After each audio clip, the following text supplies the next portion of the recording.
Hutang RM4.65 juta. Fazura enggan ULAS perihal bisnes.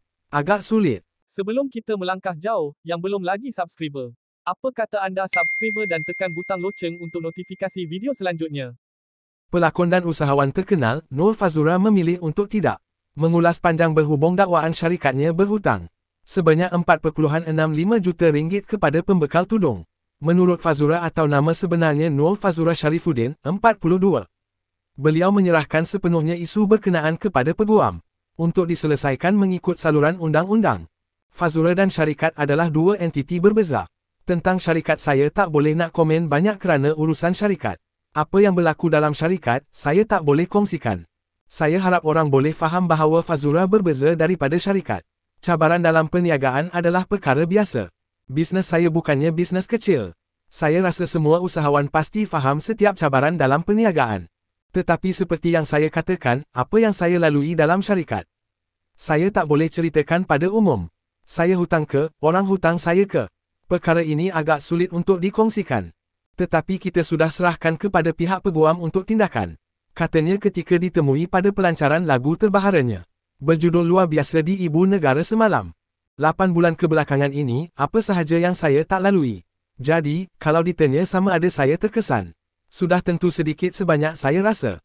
Saya pun manusia biasa yang ada perasaan. Tapi saya faham, itu adalah perkara biasa dalam dunia perniagaan. Sebagai ahli perniagaan wanita, inilah realiti yang kita kena tempuh. Hanya yang pernah berniaga sahaja akan faham. Perkara-perkara seperti ini, kalau nak jelaskan pun mungkin orang tak akan faham. Mungkin akan diputar belit fakta dan sebagainya. Jelasnya, sejujurnya, saya memang tak baca media sosial, tak tengok TikTok. Tapi sekarang saya ada tengok Threads. Alhamdulillah, semuanya bermula daripada peminat juga. Orang tag di Threads, jadi saya masuk. Saya rasa, Threads ini sangat positif. Memang saya aktif di situ. Tapi Facebook, apatah lagi TikTok, saya memang jarang tengok sekarang. Komen-komen pun saya tak baca. Malah, orang sekeliling saya pun tahu. Mereka tak dibenarkan beri apa-apa info kepada saya sebab saya tak nak tahu. Saya nak hidup dengan tenang. Saya nak gembira dan saya nak terus fokus kepada kerjaya, perniagaan dan membesarkan anak saya. Anak saya, dialah permata hati saya. Jadi, itulah yang paling penting dalam hidup saya sekarang. Apa-apa berita, gosip, atau fitnah, saya memang tak ambil tahu. Alhamdulillah, saya tenang dan ingin terus begini, ujarnya.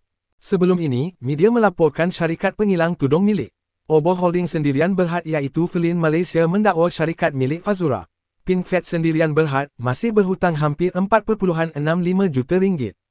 Oboh Holding mendakwa mereka telah membekalkan tudung bernilai RM7.3 juta sejak Jun 2022, namun hanya RM2.68 juta. Telah dijelaskan oleh pihak Pink Fat. Masalah kutipan bayaran dikatakan mula timbul sejak Disember 2023.